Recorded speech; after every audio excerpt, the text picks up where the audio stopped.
as cheap as he had been led to believe, and by February had spent most of the money with which he started.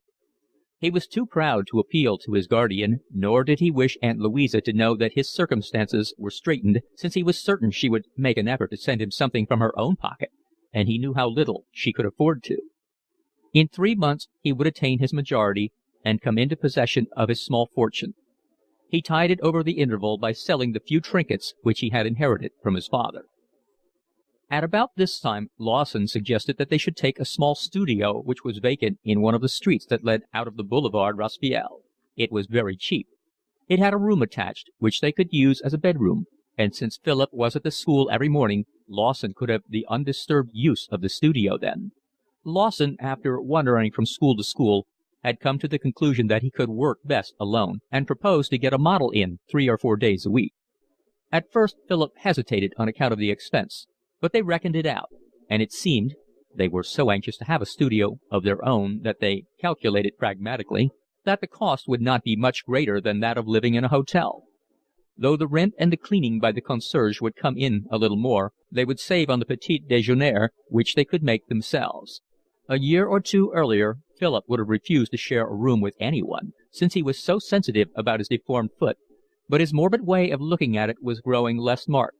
In Paris it did not seem to matter so much, and though he never by any chance forgot it himself, he ceased to feel that other people were constantly noticing it.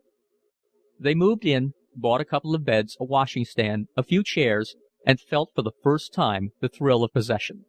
They were so excited that the first night they went to bed in what they could call a home, they lay awake talking till 3 in the morning, and next day found lighting the fire and making their own coffee, which they had in pyjamas, such a jolly business that Philip did not get to Amitrano's till nearly 11.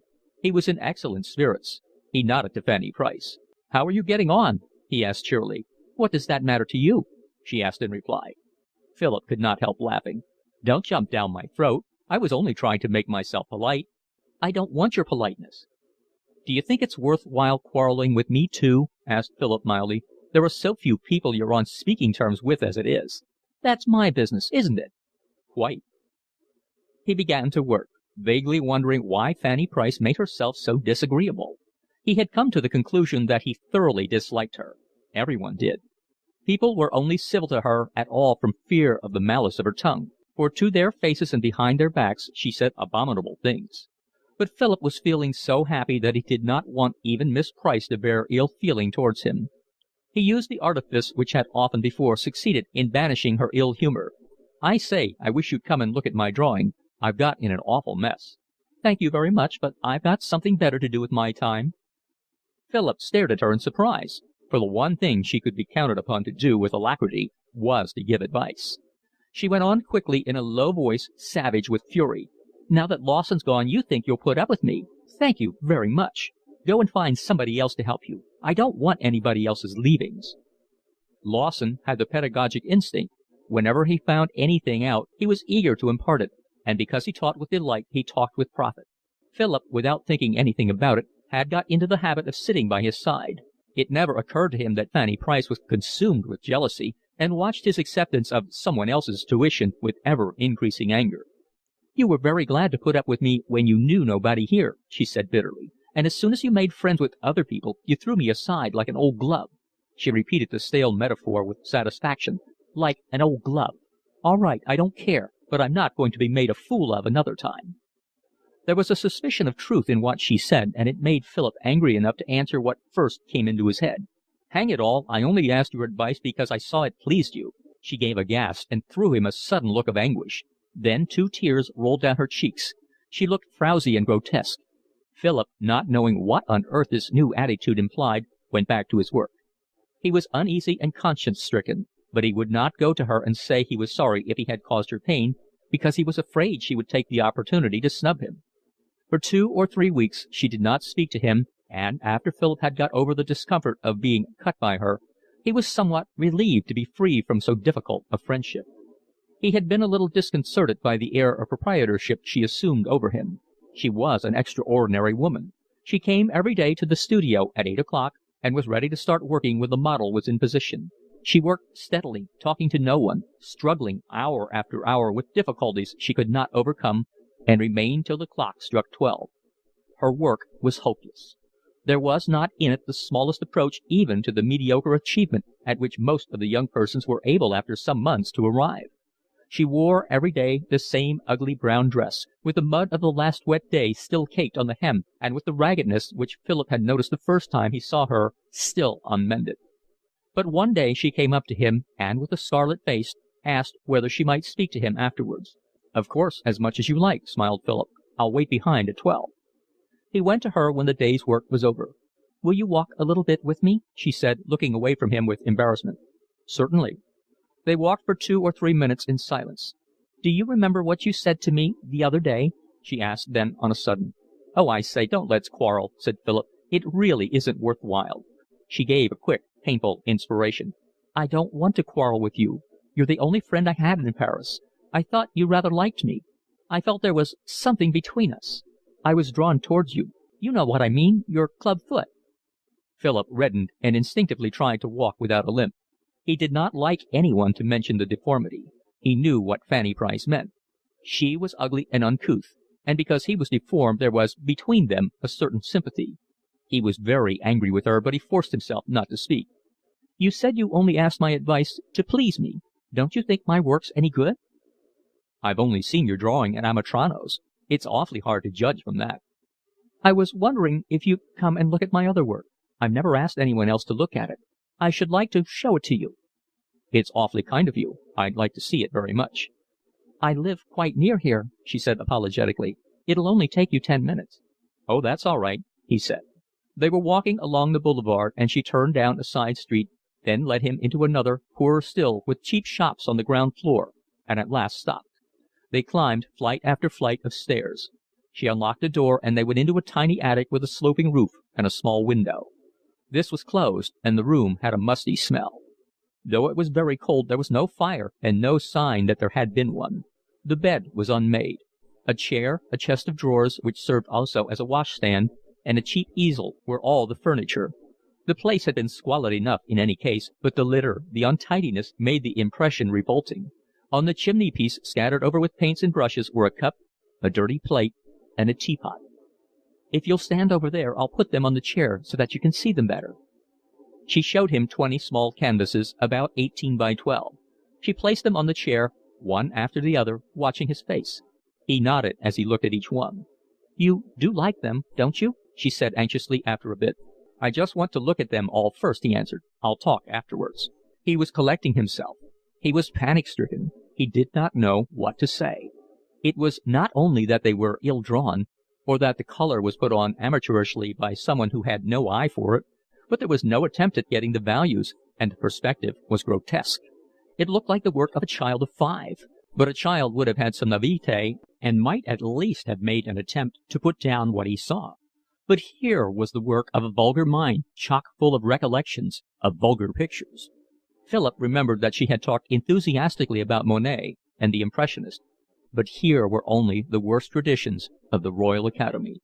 "There," she said at last. "That's the lot." Philip was no more truthful than anybody else, but he had a great difficulty in telling a thundering, deliberate lie, and he blushed furiously when he answered, "I think they're most awfully good." A faint colour came into her unhealthy cheeks, and she smiled a little.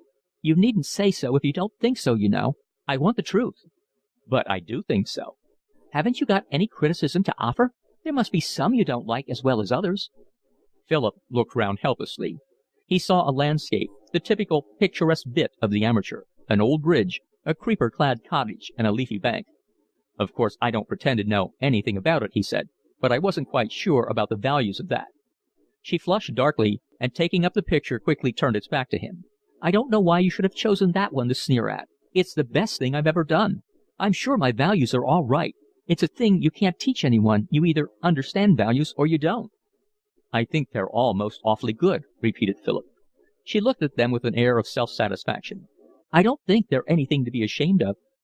Philip looked at his watch. "I say, it's getting late. Won't you let me give you a little lunch?" "I've got my lunch waiting for me here." Philip saw no sign of it, but supposed perhaps the concierge would bring it up when he was gone. He was in a hurry to get away. The mustiness of the room made his head ache. Chapter 47. In March there was all the excitement of sending in to the Salon. Clutton characteristically had nothing ready, and he was very scornful of the two heads that Lawson sent. They were obviously the work of a student, straightforward portraits of models, but they had a certain force. Clutton, aiming at perfection, had no patience with efforts which betrayed hesitancy, and with a shrug of the shoulders told Lawson it was an impertinence to exhibit stuff which should never have been allowed out of his studio. He was not less contemptuous when the two heads were accepted. Flanagan tried his luck too, but his picture was refused. Mrs. Otter sent a blameless portrait de ma mère, accomplished and second-rate, and was hung in a very good place. Hayward, whom Philip had not seen since he left Heidelberg, arrived in Paris to spend a few days in time to come to the party which Lawson and Philip were giving in their studio to celebrate the hanging of Lawson's pictures. Philip had been eager to see Hayward again, but when at last they met, he experienced some disappointment. Hayward had altered a little in appearance. His fine hair was thinner, and with the rapid wilting of the very fair, he was becoming wizened and colorless. His blue eyes were paler than they had been, and there was a muzziness about his features. On the other hand, in mind he did not seem to have changed at all, and the culture which had impressed Philip at 18 aroused somewhat the contempt of Philip at 21. He had altered a good deal himself, and regarding with scorn all his old opinions of art, life, and letters, had no patience with anyone who still held them. He was scarcely conscious of the fact that he wanted to show off before Hayward, but when he took him round the galleries he poured out to him all the revolutionary opinions which himself had so recently adopted.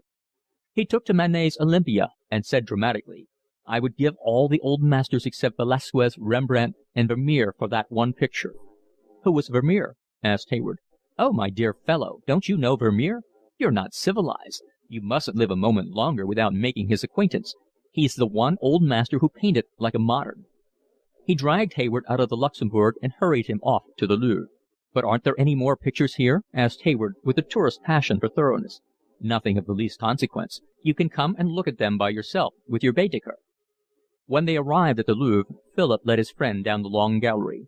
"I should like to see the Gioconda," said Hayward. "Oh, my dear fellow, it's only literature," answered Philip. At last, in a small room, Philip stopped before the lace-maker of Vermeer van Delft. "There, that's the best picture in the Louvre. It's exactly like a Manet." With an expressive, eloquent thumb, Philip expatiated on the charming work.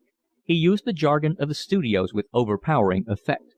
"I don't know that I see anything so wonderful as all that in it," said Hayward. "Of course it's a painter's picture," said Philip. "I can quite believe the layman would see nothing much in it." "The what?" said Hayward. "The layman." Like most people who cultivate an interest in the arts, Hayward was extremely anxious to be right. He was dogmatic with those who did not venture to assert themselves, but with the self-assertive he was very modest.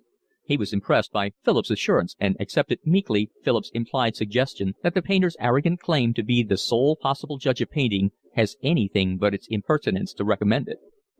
A day or two later Philip and Lawson gave their party.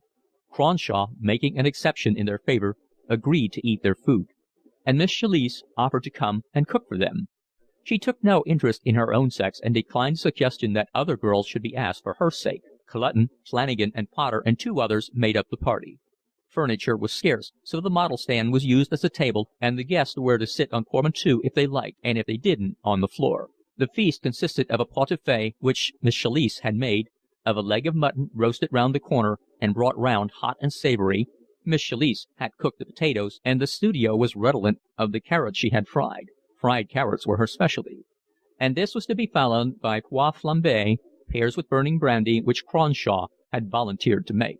The meal was to finish with an enormous fromage de brie which stood near the window and added fragrant odours to all the others which filled the studio. Cronshaw sat in the place of honour on a Gladstone bag, with his legs curled under him like a Turkish bashaw, beaming good-naturedly on the young people who surrounded him. From force of habit, though the small studio with the stove lit was very hot, he kept on his great coat, the collar turned up, and his bowler hat. He looked with satisfaction on the 4 large fiaschi of Chianti which stood in front of him in a row, 2 on each side of a bottle of whiskey. He said it reminded him of a slim-fair Circassian guarded by 4 corpulent eunuchs. Hayward, in order to put the rest of them at their ease, had clothed himself in a tweed suit and a Trinity Hall hat. He looked grotesquely British. The others were elaborately polite to him, and during the soup they talked of the weather and the political situation. There was a pause while they waited for the leg of mutton, and Miss Chalice lit a cigarette. "Rapunzel, Rapunzel, let down your hair," she said suddenly. With an elegant gesture she untied a ribbon so that her tresses fell over her shoulders. She shook her head. "I always feel more comfortable with my hair down." With her large brown eyes, thin ascetic face, her pale skin, and broad forehead, she might have stepped out of a picture by Burne-Jones. She had long, beautiful hands with fingers deeply stained by nicotine. She wore sweeping draperies, mauve and green. There was about her the romantic air of High Street, Kensington. She was wantonly ascetic, but she was an excellent creature, kind and good-natured, and her affectations were but skin-deep. There was a knock at the door, and they all gave a shout of exultation. Miss Chalice rose and opened. She took the leg of mutton and held it high above her as though it were the head of John the Baptist on a platter, and, the cigarette still in her mouth, advanced with solemn, erratic steps. "Hail, daughter of Herodias!" cried Cronshaw. The mutton was eaten with gusto, and it did one good to see what a hearty appetite the pale-faced lady had. Clutton and Potter sat on each side of her, and everyone knew that neither had found her unduly coy. She grew tired of most people in 6 weeks, but she knew exactly how to treat afterwards the gentlemen who had laid their young hearts at her feet. She bore them no ill will, though having loved them she had ceased to do so, and treated them with friendliness but without familiarity. Now and then she looked at Lawson with melancholy eyes. The pois flambés were a great success, partly because of the brandy, and partly because Miss Chalice insisted that they should be eaten with the cheese. "I don't know whether it's perfectly delicious or whether I'm just going to vomit," she said, after she had thoroughly tried the mixture. Coffee and cognac followed with sufficient speed to prevent any untoward consequence, and they settled down to smoke in comfort. Ruth Chalice, who could do nothing that was not deliberately artistic, arranged herself in a graceful attitude by Cronshaw and just rested her exquisite head on his shoulder. She looked into the dark abyss of time with brooding eyes, and now and then, with a long meditative glance at Lawson, she sighed deeply. Then came the summer, and restlessness seized these young people. The blue skies lured them to the sea, and the pleasant breeze sighing through the leaves of the plane trees on the boulevard drew them towards the country. Every one made plans for leaving Paris. They discussed what was the most suitable size for the canvases they meant to take. They laid in stores of panels for sketching. They argued about the merits of various places in Brittany. Flanagan and Potter went to Coconut. Mrs. Otter and her mother, with a natural instinct for the obvious, went to Pont Aven. Philip and Lawson made up their minds to go to the forest of Fontainebleau, and Miss Chalice knew of a very good hotel at Moret where there was lots of stuff to paint. It was near Paris, and neither Philip nor Lawson was indifferent to the railway fare. Ruth Chalice would be there, and Lawson had an idea for a portrait of her in the open air. Just then the salon was full of portraits of people in gardens, in sunlight, with blinking eyes and green reflections of sunlit leaves on their faces. They asked Clutton to go with them, but he preferred spending the summer by himself. He had just discovered Suzanne, and was eager to go to Provence. He wanted heavy skies from which the hot blues seemed to drip like beads of sweat, and broad white dusty roads, and pale roofs out of which the sun had burnt the color, and olive trees gray with heat. The day before they were to start, after the morning class, Philip, putting his things together, spoke to Fanny Price. "I'm off tomorrow," he said cheerfully. "Off where?" she said quickly. "You're not going away." Her face fell. "I'm going away for the summer. Aren't you?" "No, I'm staying in Paris. I thought you were going to stay too. I was looking forward." She stopped and shrugged her shoulders. "But won't it be frightfully hot here? It's awfully bad for you." "Much you care if it's bad for me. Where are you going?" "Moret." "Chalice is going there. You're not going with her?" "Lawson and I are going, and she's going there too. I don't know that we're actually going together." She gave a low guttural sound, and her large face grew dark and red. "How filthy! I thought you were a decent fellow. You were about the only one here. She's been with Clutton and Potter and Flanagan, even with old Poinet. That's why he takes so much trouble about her. And now two of you, you and Lawson. It makes me sick." "Oh, what nonsense! She's a very decent sort. One treats her just as if she were a man." "Oh, don't speak to me! Don't speak to me!" "But what can it matter to you?" asked Philip. "It's really no business of yours where I spend my summer." "I was looking forward to it so much," she gasped, speaking, it seemed, almost to herself. "I didn't think you had the money to go away, and there wouldn't have been anyone else here, and we could have worked together, and we'd have gone to see things." Then her thoughts flung back to Ruth Chalice. "The filthy beast!" she cried. "She isn't fit to speak to." Philip looked at her with a sinking heart. He was not a man to think girls were in love with him. He was too conscious of his deformity, and he felt awkward and clumsy with women. But he did not know what else this outburst could mean. Fanny Price, in the dirty brown dress, with her hair falling over her face, sloppy, untidy, stood before him, and tears of anger rolled down her cheeks. She was repellent. Philip glanced at the door, instinctively hoping that someone would come in and put an end to the scene. "I'm awfully sorry," he said. "You're just the same as all of them. You take all you can get, and you don't even say thank you. I've taught you everything you know. No one else would take any trouble with you. Has Foinet ever bothered about you? And I can tell you this, you can work here for 1,000 years, and you'll never do any good. You haven't got any talent. You haven't got any originality. And it's not only me, they all say it. You'll never be a painter as long as you live." "That is no business of yours either, is it?" said Philip, flushing. "Oh, you think it's only my temper. Ask Clutton, ask Lawson, ask Chalice. Never, never, never. You haven't got it in you." Philip shrugged his shoulders and walked out. She shouted after him, "Never, never, never." Marais was in those days an old-fashioned town of one street at the edge of the forest of Fontainebleau, and the Equateur was a hotel which still had about it the decrepit air of the Ancien Régime. It faced the winding river, the Loire, and Miss Chalice had a room with a little terrace overlooking it, with a charming view of the old bridge and its fortified gateway. They sat here in the evenings after dinner, drinking coffee, smoking, and discussing art. There ran into the river a little way off a narrow canal bordered by poplars, and along the banks of this, after their day's work, they often wandered. They spent all day painting. Like most of their generation, they were obsessed by the fear of the picturesque, and they turned their backs on the obvious beauty of the town to seek subjects which were devoid of a prettiness they despised. Sicily and Monet had painted the canal with its poplars, and they felt a desire to try their hands at what was so typical of France. But they were frightened of its formal beauty, and set themselves deliberately to avoid it. Miss Chalice, who had a clever dexterity which impressed Lawson notwithstanding his contempt for feminine art, started a picture in which she tried to circumvent the commonplace by leaving out the tops of the trees. And Lawson had the brilliant idea of putting in his foreground a large blue advertisement of Chocolat Menier, in order to emphasize his abhorrence of the chocolate box. Philip began now to paint in oils. He experienced a thrill of delight when first he used that grateful medium. He went out with Lawson in the morning with his little box, and sat by him painting a panel. It gave him so much satisfaction that he did not realize he was doing no more than copy. He was so much under his friend's influence that he saw only with his eyes. Lawson painted very low in tone, and they both saw the emerald of the grass like dark velvet, while the brilliance of the sky turned in their hands to a brooding ultramarine. Through July they had one fine day after another. It was very hot, and the heat, searing Philip's heart, filled him with languor. He could not work. His mind was eager with 1,000 thoughts. Often he spent the mornings by the side of the canal in the shade of the poplars, reading a few lines and then dreaming for half an hour.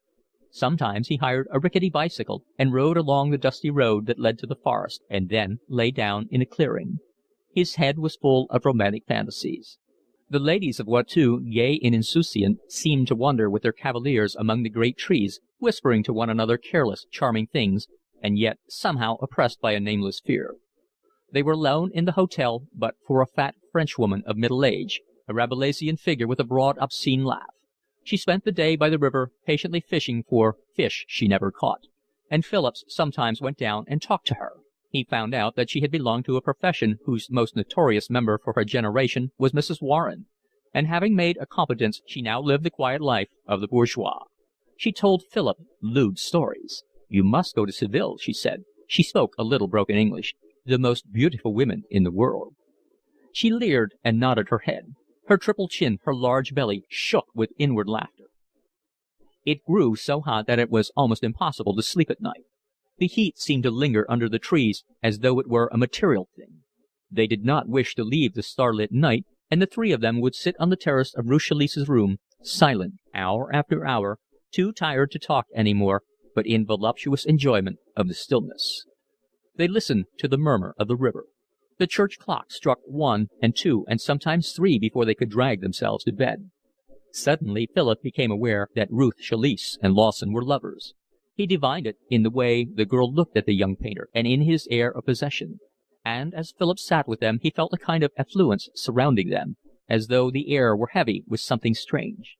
The revelation was a shock. He had looked upon Miss Chalice as a very good fellow, and he liked to talk to her, but it had never seemed to him possible to enter into a closer relationship. One Sunday they had all gone with a tea basket into the forest, and when they came to a glade which was suitably sylvan, Miss Chalice, because it was idyllic, insisted on taking off her shoes and stockings. It would have been very charming, only her feet were rather large, and she had on both a large corn on the third toe. Philip felt it made her proceeding a little ridiculous. But now he looked upon her quite differently. There was something softly feminine in her large eyes and her olive skin. He felt himself a fool not to have seen that she was attractive. He thought he detected in her a touch of contempt for him, because he had not the sense to see that she was there, in his way, and in Lawson a suspicion of superiority.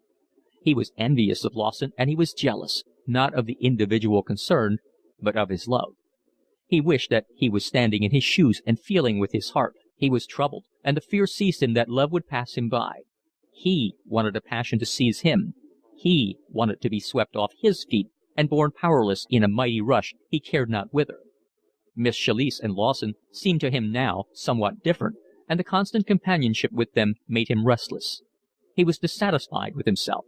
Life was not giving him what he wanted, and he had an uneasy feeling that he was losing his time. The stout Frenchwoman soon guessed what the relations were between the couple, and talked of the matter to Philip with the utmost frankness.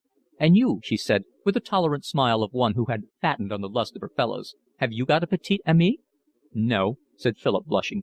"And why not? She de vitrage." He shrugged his shoulders. He had a volume of Verlaine in his hands, and he wandered off. He tried to read, but his passion was too strong. He thought of the stray amours to which he had been introduced by Flanagan, the sly visits to houses in a cul-de-sac, with the drawing-room in the Utrecht velvet, and the mercenary graces of painted women. He shuddered. He threw himself on the grass, stretching his limbs like a young animal freshly awakened from sleep, and the rippling water, the poplars gently tremulous in the faint breeze, the blue sky, were almost more than he could bear. He was in love with love. In his fancy he felt the kiss of warm lips on his, and around his neck the touch of soft hands. He imagined himself in the arms of Ruth Chalice. He thought of her dark eyes and the wonderful texture of her skin. He was mad to have let such a wonderful adventure slip through his fingers. And if Lawson had done it, why should not he? But this was only when he did not see her, when he lay awake at night or dreamed idly by the side of the canal. When he saw her he felt suddenly quite different. He had no desire to take her in his arms, and he could not imagine himself kissing her. It was very curious. Away from her he thought her beautiful, remembering only her magnificent eyes and the creamy pallor of her face. But when he was with her he saw only that she was flat-chested and that her teeth were slightly decayed. He could not forget the corns on her toes. He could not understand himself. Would he always love only in absence, and be prevented from enjoying anything when he had the chance by that deformity of vision which seemed to exaggerate the revolting? He was not sorry when a change in the weather, announcing the definite end of the long summer, drove them all back to Paris. End of chapter 47. Chapter 48. When Philip returned to Amitrano's, he found that Fanny Price was no longer working there. She had given up the key of her locker. He asked Mrs. Otter whether she knew what had become of her, and Mrs. Otter, with a shrug of the shoulders, answered that she had probably gone back to England. Philip was relieved. He was profoundly bored by her ill temper. Moreover, she insisted on advising him about his work, and looked upon it as a slight when he did not follow her precepts, and would not understand that he felt himself no longer the duffer he had been at first. Soon he forgot all about her. He was working in oils now, and he was full of enthusiasm. He hoped to have something done of sufficient importance to send to the following year's Salon. Lawson was painting a portrait of Miss Chalice. She was very paintable, and all the young men who had fallen victims to her charm had made portraits of her. A natural indolence, joined with a passion for picturesque attitude, made her an excellent sitter, and she had enough technical knowledge to offer useful criticisms. Since her passion for art was chiefly a passion to live the life of artists, she was quite content to neglect her own work. She liked the warmth of the studio and the opportunity to smoke innumerable cigarettes, and she spoke in a low, pleasant voice of the love of art and the art of love. She made no clear distinction between the two. Lawson was painting with infinite labor, working till he could hardly stand for days, and then scraping out all he had done. He would have exhausted the patience of anyone but Ruth Chalice. At last he got into a hopeless muddle. "The only thing is to take a new canvas and start fresh," he said. "I know exactly what I want now, and it won't take me long." Philip was present at the time. and Miss Chalice said to him, "Why don't you paint me too? You'll be able to learn a lot by watching Mr. Lawson." It was one of Miss Chalice's delicacies that she always addressed her lovers by their surnames. "I should like it awfully, if Lawson wouldn't mind." "I don't care a damn," said Lawson. It was the first time that Philip set about a portrait, and he began with trepidation, but also with pride. He sat by Lawson and painted as he saw him paint. He profited by the example and by the advice which both Lawson and Miss Chalice freely gave him. At last Lawson finished and invited Clutton in to criticize. Clutton had only just come back to Paris. From Provence he had drifted down to Spain, eager to see Velasquez at Madrid, and thence he had gone to Toledo. He stayed there for 3 months, and he was returned with a new name to the young men. He had wonderful things to say of a painter called El Greco, who it appeared could only be studied in Toledo. "Oh, yes, I know about him," said Lawson. "He's the old master whose distinction it is that he painted as badly as the moderns." Clutton, more taciturn than ever, did not answer, but he looked at Lawson with a sardonic air. "Are you going to show us the stuff you brought back from Spain?" asked Philip. "I didn't paint in Spain. I was too busy." "What did you do then?" "I thought things out. I believe I'm through with the Impressionists. I've got an idea they'll seem very thin and superficial in a few years. I want to make a clean sweep of everything I've learnt and start fresh. When I came back, I destroyed everything I'd painted. I've got nothing in my studio now but an easel, my paints, and some clean canvases." "What are you going to do?" "I don't know yet. I've only got an inkling of what I want." He spoke slowly, in a curious manner, as though he were straining to hear something which was only just audible. There seemed to be a mysterious force in him which he himself did not understand, but which was struggling obscurely to find an outlet. His strength impressed you. Lawson dreaded the criticism he asked for, and had discounted the blame he thought he might get by affecting a contempt for any opinion of Clutton's. But Philip knew there was nothing which would give him more pleasure than Clutton's praise. Clutton looked at the portrait for some time in silence, then glanced at Philip's picture, which was standing on an easel. "What's that?" he asked. "Oh, I had a shot at a portrait too." "The sedulous ape," he murmured. He turned away again to Lawson's canvas. Philip reddened but did not speak. "Well, what do you think of it?" asked Lawson at length. "The modelling's jolly good," said Clutton, "and I think it's very well drawn." "Do you think the values are all right?" "Quite." Lawson smiled with delight. He shook himself in his clothes like a wet dog. "I say, I'm jolly glad you like it." "I don't. I don't think it's of the smallest importance." Lawson's face fell, and he stared at Clutton with astonishment. He had no notion what he meant. Clutton had no gift of expression in words, and he spoke as though it were an effort. What he had to say was confused, halting, and verbose, but Philip knew the words which served as the text of his rambling discourse. Clutton, who never read, had heard them first from Cronshaw, and though they had made small impression, they had remained in his memory, and lately, emerging on a sudden, had acquired the character of a revelation. A good painter had two chief objects to paint, namely, man and the intention of his soul. The Impressionists had been occupied with other problems. They had painted man admirably, but they had troubled themselves as little as the English portrait painters of the 18th century with the intention of his soul. "But when you try to get that, you become literary," said Lawson, interrupting. "Let me paint the man like Manet, and the intention of his soul can go to the devil." "That would all be very well if you could beat Manet at his own game, but you can't get anywhere near him. You can't feed yourself on the day before yesterday. It's ground which has been swept dry. You must go back. It's when I saw the Grecos that I felt one could get something more out of portraits than we knew before." "It's just going back to Ruskin," cried Lawson. "No, you see, he went for morality. I don't care a damn for morality. Teaching doesn't come in, ethics and all that, but passion and emotion. The greatest portrait painters have painted both, man and the intention of his soul. Rembrandt and El Greco. It's only the second-raters who've only painted man. A lily of the valley would be lovely, even if it didn't smell, but it's more lovely because it has perfume. That picture," he pointed to Lawson's portrait. "Well, the drawing's all right, and so's the modelling all right, but just conventional. It ought to be drawn and modelled so that you know the girl's a lousy slut. Correctness is all very well. El Greco made his people 8 feet high because he wanted to express something he couldn't get any other way." "Damn El Greco," said Lawson. "What's the good of jawing about a man when we haven't a chance of seeing any of his work?" Clutton shrugged his shoulders, smoked a cigarette in silence, and went away. Philip and Lawson looked at one another. "There's something in what he says," said Philip. Lawson stared ill-temperedly at his picture. "How the devil is one to get the intention of the soul except by painting exactly what one sees?" About this time Philip made a new friend.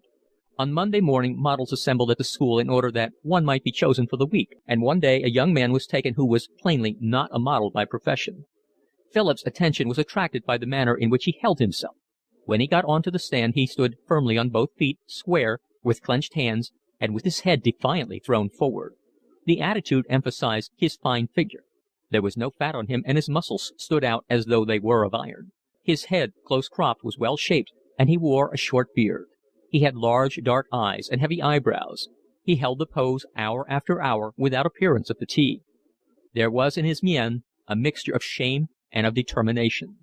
His air of passionate energy excited Philip's romantic imagination, and when the sitting ended, he saw him in his clothes. It seemed to him that he wore them as though he were a king in rags. He was uncommunicative, but in a day or two Mrs. Otter told Philip that the model was a Spaniard, and that he had never sat before. "I suppose he was starving," said Philip.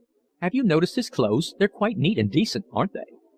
It chanced that Potter, one of the Americans who worked at Amitrano's, was going to Italy for a couple of months, and offered his studio to Philip. Philip was pleased.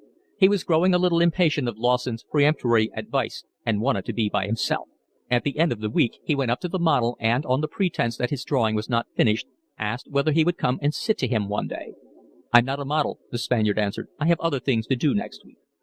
"Come and have luncheon with me now, and we'll talk about it," said Philip. And, as the other hesitated, he added with a smile, "It won't hurt you to have lunch with me." With a shrug of the shoulders the model consented, and they went off to a cremerie. The Spaniard spoke broken French, fluent but difficult to follow, and Philip managed to get on well enough with him. He found out that he was a writer. He had come to Paris to write novels, and kept himself meanwhile by all the expedients possible to a penniless man. He gave lessons. He did any translations he could get hold of, chiefly business documents, and at last had been driven to make money by his fine figure. Sitting was well paid, and what he had earned during the last week was enough to keep him for 2 more. He told Philip, amazed, that he could live easily on 2 francs a day, but it filled him with shame that he was obliged to show his body for money, and he looked upon sitting as a degradation which only hunger could excuse. Philip explained that he did not want him to sit for the figure, but only for the head. He wished to do a portrait of him which he might send to the next salon. "But why should you want to paint me?" asked the Spaniard. Philip answered that the head interested him. He thought he could do a good portrait. "I can't afford the time. I grudge every minute that I have to rob for my writing." "But it would only be in the afternoon. I work at the school in the morning. And after all, it's better to sit to me than to do translations of legal documents." There were legends in the Latin Quarter of a time when students of different countries lived together intimately, but this was long since past, and now the various nations were almost as much separated as in the Oriental city. At Julien's and the Beaux Arts a French student was looked upon with disfavour by his fellow countrymen when he consorted with foreigners, and it was difficult for an Englishman to know more than quite superficially any native inhabitants of the city in which he dwelt. Indeed, many of the students, after living in Paris for 5 years, knew no more French than served them in shops, and lived as English a life as though they were working in South Kensington. Philip, with his passion for the romantic, welcomed the opportunity to get in touch with a Spaniard. He used all his persuasiveness to overcome the man's reluctance. "I tell you what I'll do," said the Spaniard at last. "I'll sit to you, but not for money, for my own pleasure." Philip expostulated, but the other was firm, and at length they arranged that he should come on the following Monday at 1 o'clock. He gave Philip a card on which was printed his name, Miguel Ahurdia. Miguel sat regularly, and though he refused to accept payment, he borrowed 50 francs from Philip every now and then. It was a little more expensive than if Philip had paid for the sittings in the usual way, but gave the Spaniard a satisfactory feeling that he was not earning his living in a degrading manner. His nationality made Philip regard him as a representative of romance, and he asked him about Seville and Granada, Velasquez and Calderon. But Miguel had no patience with the grandeur of his country. For him, as for so many of his compatriots, France was the only country for a man of intelligence, and Paris the centre of the world. "Spain is dead," he cried. "It has no writers, it has no art, it has nothing." Little by little, with the exuberant rhetoric of his race, he revealed his ambitions. He was writing a novel which he hoped would make his name. He was under the influence of Zola, and he had set his scene in Paris. He told Philip the story at length. To Philip it seemed crude and stupid, the naïve obscenity. "C'est la vie, mon cher, c'est la vie," he cried. The naïve obscenity served only to emphasize the conventionality of the anecdote. He had written for 2 years, amid incredible hardships, denying himself all the pleasures of life which had attracted him to Paris, fighting with starvation for art's sake, determined that nothing should hinder his great achievement. The effort was heroic. "But why don't you write about Spain?" cried Philip. "It would be so much more interesting. You know the life." "But Paris is the only place worth writing about. Paris is life."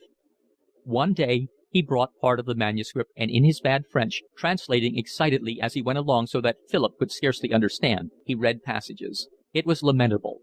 Philip, puzzled, looked at the picture he was painting. The mind behind that broad brow was trivial, and the flashing, passionate eyes saw nothing in life but the obvious. Philip was not satisfied with his portrait, and at the end of the sitting he nearly always scraped out what he had done. It was all very well to aim at the intention of the soul. Who could tell what that was when people seemed a mass of contradictions? He liked Miguel, and it distressed him to realize that his magnificent struggle was futile. He had everything to make a good writer, but talent. Philip looked at his own work. How could you tell whether there was anything in it, or whether you were wasting your time? It was clear that the will to achieve could not help you, and confidence in yourself meant nothing. Philip thought of Fanny Price. She had a vehement belief in her talent. Her strength of will was extraordinary. "If I thought I wasn't going to be really good, I'd rather give up painting," said Philip. "I don't see any use in being a second-rate painter." Then, one morning when he was going out, the concierge called out to him that there was a letter. Nobody wrote to him but his Aunt Louisa and sometimes Hayward, and this was a handwriting he did not know. The letter was as follows: "Please come at once when you get this. I couldn't put up with it any more. Please come yourself. I can't bear the thought that anyone else should touch me. I want you to have everything. F. Price. I have not had anything to eat for 3 days." Philip felt on a sudden sick with fear. He hurried to the house in which she lived. He was astonished that she was in Paris at all. He had not seen her for months, and imagined she had long since returned to England. When he arrived, he asked the concierge whether she was in. "Yes, but I've not seen her go out for 2 days." Philip ran upstairs and knocked at the door. There was no reply. He called her name. The door was locked, and, on bending down, he found the key was in the lock. "Oh, my God, I hope she hasn't done something awful," he cried aloud. He ran down and told the porter that she was certainly in the room. He had had a letter from her and feared a terrible accident. He suggested breaking open the door. The porter, who had been sullen and disinclined to listen, became alarmed. He could not take the responsibility of breaking into the room. They must go for the commissaire de police. They walked together to the bureau, and then they fetched a locksmith. Philip found that Miss Price had not paid the last quarter's rent. On New Year's Day she had not given the concierge the present which old established custom led him to regard as a right. The four of them went upstairs, and they knocked again at the door. There was no reply. The locksmith set to work, and at last they entered the room. Philip gave a cry and instinctively covered his eyes with his hands. The wretched woman was hanging with a rope round her neck which she had tied to a hook in the ceiling, fixed by some previous tenant to hold up the curtains of the bed. She had moved her own little bed out of the way, and had stood on a chair which had been kicked away.